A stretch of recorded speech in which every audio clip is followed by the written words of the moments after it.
Assalamualaikum warahmatullahi wabarakatuh. Anak-anakku yang soleh dan soleha yang Bapak cintai.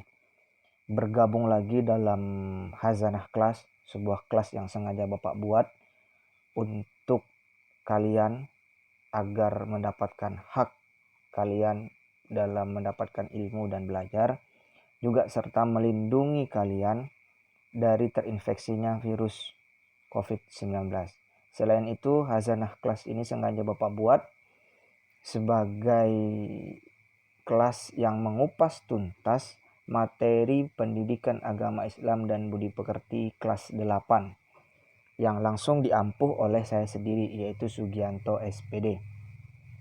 Sebelum kita memasuki materi pada pertemuan kali ini, mari kita awali dengan pembacaan doa agar kemudian pembelajaran online ini menjadi lebih berkah. Bismillahirrahmanirrahim. Raditu billahi rabba wa bil islami dina wa bi Muhammadin nabiyya wa rasulah. Rabbi zidni ilma warzuqni fahma. Dan tak lupa lagi Bapak ingatkan agar kalian tetap mematuhi protokol kesehatan seperti memakai masker, rajin mencuci tangan, menjaga jarak, tidak membuat dan menghindari kerumunan. Mengapa hal ini masih perlu dilakukan? Karena virus corona masih ada di sekitar kita. Entah itu di mana kita tak tahu.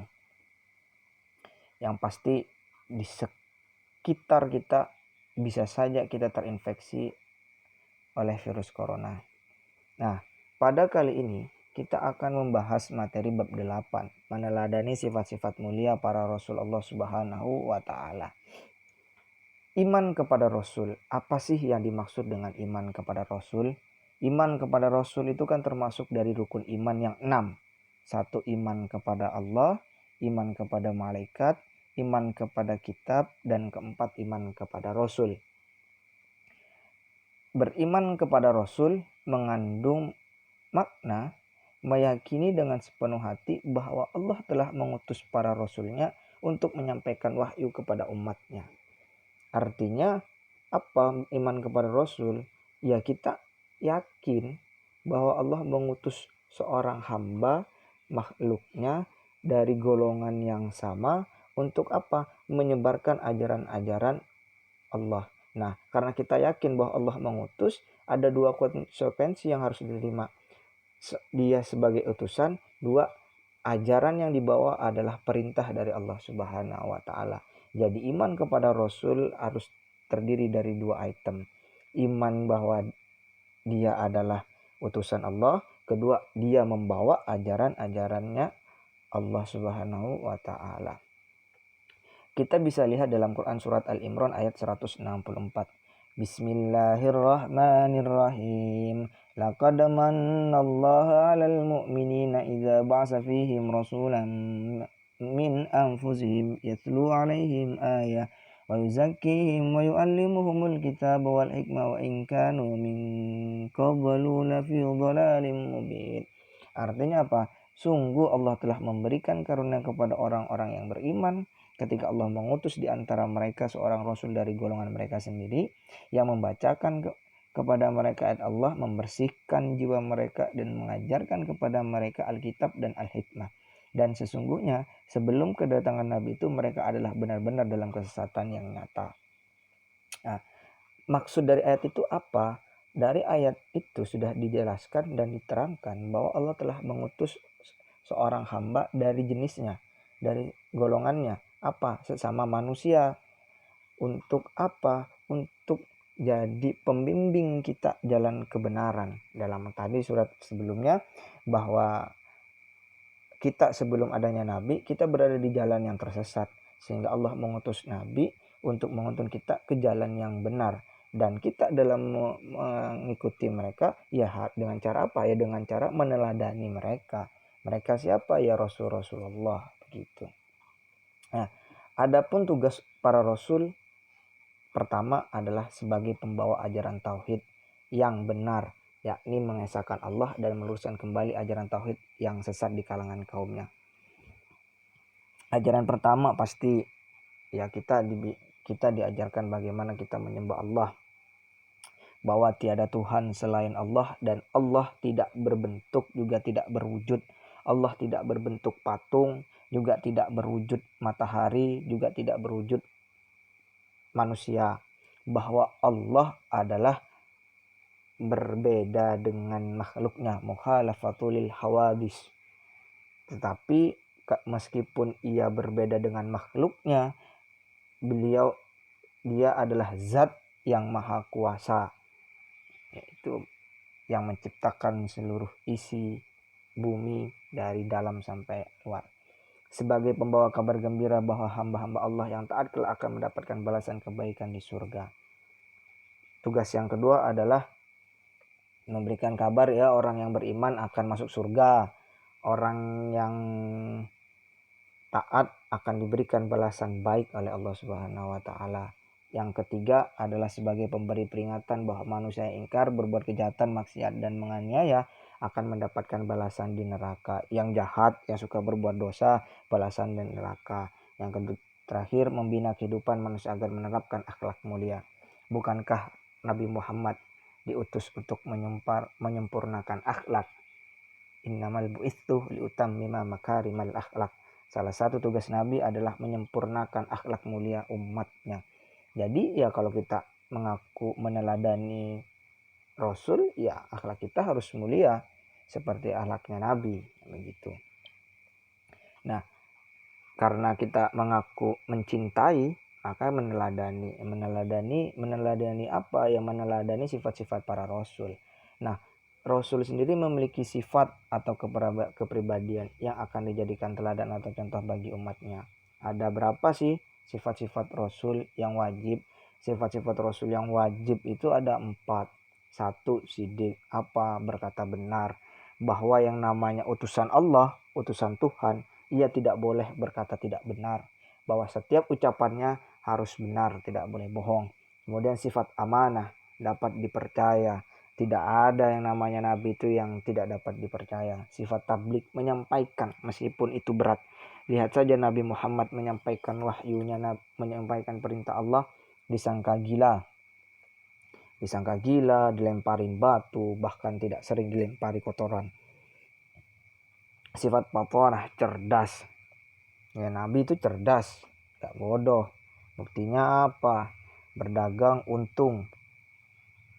Berdagang itu untung, gak rugi, dan dapat dipercaya. Dengan menjual ya tidak terlalu mahal, juga tidak terlalu murah.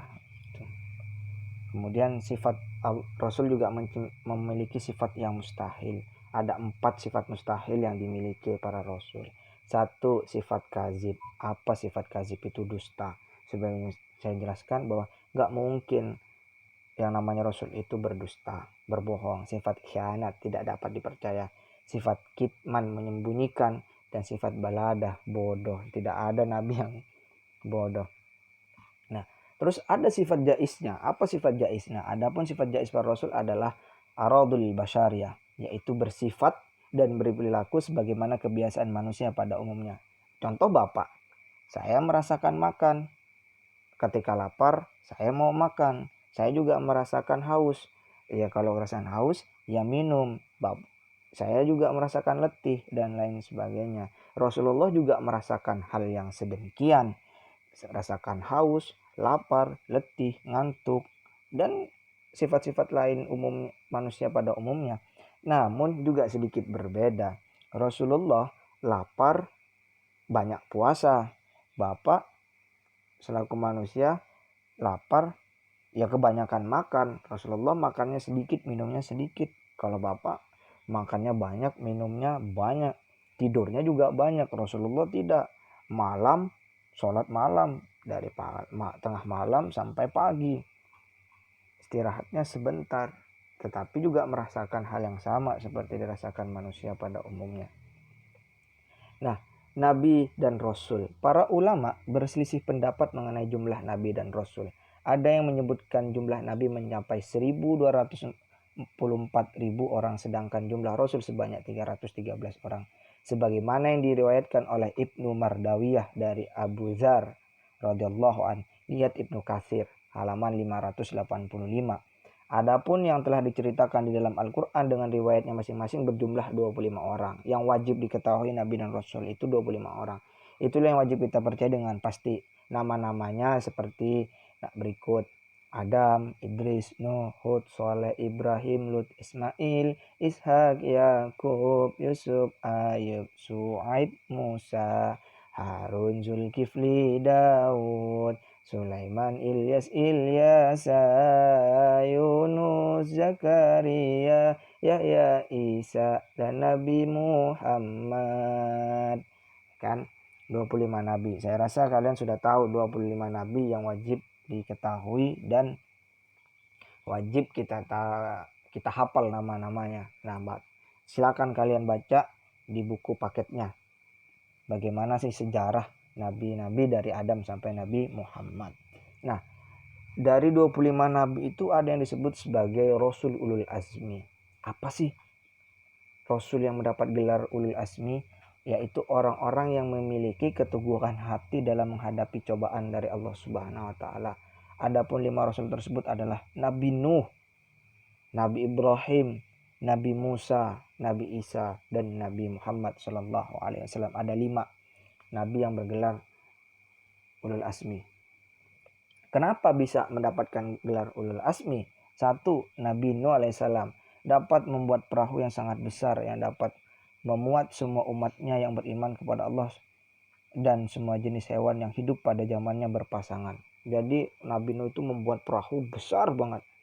Semua makhluk yang beriman, hewan-hewan pada saat itu yang berpasangan mampu masuk ke situ. Dan mengalami siksa yang luar biasa Nabi Nuh dari kaumnya yang tidak mau beriman. Kedua, Nabi Ibrahim tidak terbakar oleh api ketika dibakar oleh Raja Namrud. Nabi Ibrahim itu bukan hanya dibakar, suruh dikejar-kejar sama tentara. Nabi Musa alaihissalam tongkatnya dapat berubah menjadi ular raksasa, tangannya mengeluarkan cahaya serta dapat membelah laut merah menjadi jalan ketika dikejar Raja Fir'aun. Nabi Isa dapat mengobati berbagai macam penyakit yang sulit disembuhkan, membuat burung dari tanah, dan dapat menghidupkan orang yang sudah meninggal walaupun sebentar. Nah, terakhir Nabi Muhammad SAW, Nabi terakhir, terbelahnya bulan menjadi 2 walaupun hanya tampaknya, dapat mengeluarkan air dari celah-celah jarinya. Al-Quran sebagai kitab terlengkap dan sempurna serta selalu dijaga kemuliaannya sampai akhir zaman, serta peristiwa Isra Mi'raj menjadi dari Masjidil Haram ilal Masjidil Aqsa. Itulah mujizatnya. Kemudian apa sih tanda-tanda orang yang beriman kepada Rasul? 1. Meneladani sifat-sifat mulia para nabi dan Rasul seperti bersikap adil, jujur, kesabaran, keteguhan, dan semangatnya dalam berdakwah menegakkan ajaran-ajaran Allah. Gak mungkin kita beriman, yang namanya beriman kan tadi percaya dan jalan di jalannya. Gak mungkin kita beriman kepada Rasul tapi sifat kita berbanding terbalik dengan sifatnya para Rasul. 2. Umat terdahulu mengalami kehancuran dan mendapatkan azab dari Allah karena mereka ingkar, sombong, dan menyekutukan Allah. 3. Selalu meningkatkan keimanan dan ketakwaan kepada Allah agar negeri kita mendapatkan kemakmuran dan keberkahan. Terakhir, kita selalu berpatuh dan taat dalam melaksanakan semua yang diperintahkan oleh Allah dan menjauhi apa yang dilarangnya. Nah, terakhir Bapak ingin katakan begini. Mari kita tidak lahir melebihi manusia. Kita manusia, tapi kita bisa menjadi manusia yang malaikat. Seperti malaikat, seperti apa? Mahkota seseorang adalah akalnya, derajatnya seseorang adalah agamanya, sedangkan kehormatan seseorang adalah budi pekertinya. Nah, sekian materi Bapak sampaikan. Apabila ada yang bingung silahkan ditanyakan ke Bapak dan hubungi nomor Bapak. Kurang lebihnya Bapak mohon maaf. Wallahul muwaffiq ila aqwamit thoriq. Wassalamualaikum warahmatullahi wabarakatuh.